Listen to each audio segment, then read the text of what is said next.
برادران اہل سنت، ایک نئی معلومات کے ساتھ دوبارہ آپ کی خدمت میں حاضر۔ آپ کو معلوم ہے قرآن مجید کے بعد سب سے صحیح کتاب اہل سنت کے نزدیک ہے صحیح بخاری، لیکن صحیح بخاری کے جو رائٹر ہیں یا تو وہ نیند میں کتاب لکھتے رہے یا وہ نشہ کرتے تھے۔ میں کوئی الزام نہیں لگا رہا، چلتے ہیں صحیح بخاری کی جانب اور دیکھتے ہیں کہ حقیقت کیا ہے۔ روایت نمبر ملاحظہ فرمائیں 7490۔ نبی سلیمان ہیں علیہ الصلوۃ والسلام، ان کے متعلق کیا کہتے ہیں کہ جناب وہ ایک رات میں اپنی 60 بیویوں کے ساتھ جمع کرتے۔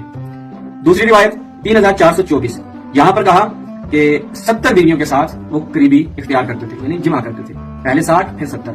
بخاری صاحب نے ایک ڈوز اضافی لے لیا۔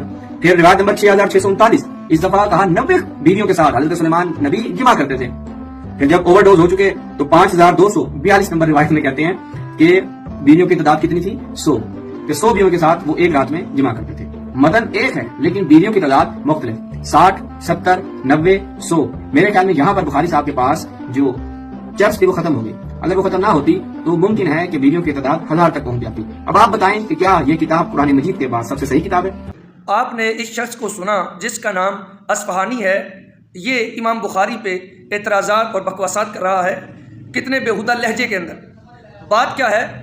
بات صرف یہ ہے کہ انہوں نے کوئی احادیث مبارکہ حضرت سلیمان علیہ السلام کی بیویوں کے حوالے سے تعداد میں لکھی کہ ایک روایت میں 60، ایک میں 70، ایک میں 90، ایک میں 100، تو اس کو لے کے یہ اعتراضات کر رہا ہے۔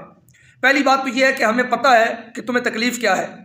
تمہیں ان صحابہ کی تکلیف ہے جنہوں نے دین بیان کیا ہے، تمہیں ان محدثین کی تکلیف ہے جنہوں نے دین لکھ کے محفوظ کر کے امت تک پہنچایا۔ دوسری بات یہ ہے کہ اس کے اندر روایات مختلف ہیں، تو کون سا ایسا موضوع ہے یا کون سی ایسی کتاب ہے جس کے اوپر ایک موضوع پہ مختلف روایات نہیں ہیں؟ کوئی ایسی کتاب ہے ہی کوئی نہیں۔ ایک موضوع پہ جتنی صحیح روایات آتی ہیں یا مختلف روایات آتی ہیں وہ محدثین اپنی کتابوں میں لے آتے ہیں۔ کوئی کتاب بتا دو جس کے اندر ایک موضوع کے اوپر مختلف روایات نہ ہو۔ کوئی موضوع بتا دو، رفع یدین ہے، تکبیرات ہے، نبی علیہ السلام کی وفات ہے، میلاد ہے، ایک ایک موضوع پہ کتنی روایات ہیں۔ تمہیں اعتراض اگر کرنا تھا تو کرتے اعتراض کہ امام بخاری جو سند لے کے آئے ہیں اس سند کے اوپر اعتراض کرتے کہ کوئی راوی ضعیف راوی اس میں لے آئے ہیں، یا جو بخاری کی شرائط ہیں ان میں سے کوئی شرط ادھر نہیں پائی جاتی، تم اعتراض کرتے کہ ان کی شرط ادھر پائی کوئی نہیں کی۔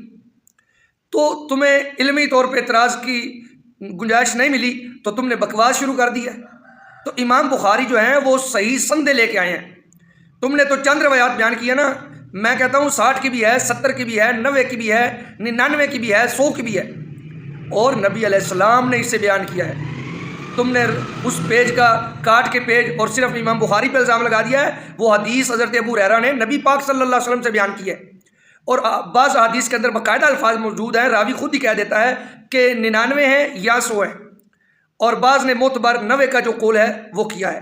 تو یہ تو ایک علمی مسئلہ ہے اور اس کے اندر وہ صحیح سندے لے کے آئے ہیں۔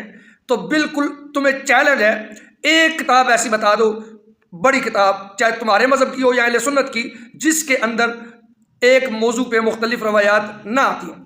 ایک کتاب بتا دو، 10 لاکھ روپیہ انعام ہے۔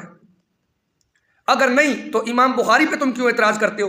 کیوں؟ وہ قرآن کے بعد اہل سنت کی سب سے معتبر کتاب سمجھی جاتی ہے، اس لیے تمہیں تکلیف ہے کہ پہلے صحابہ سے متنفر کریں لوگوں کو، پھر محدثین سے کریں، اور پھر آہستہ آہستہ اپنے مذہب کی طرف لے کے آئیں۔ ہم تمہاری چالیں ساری سمجھتے ہیں۔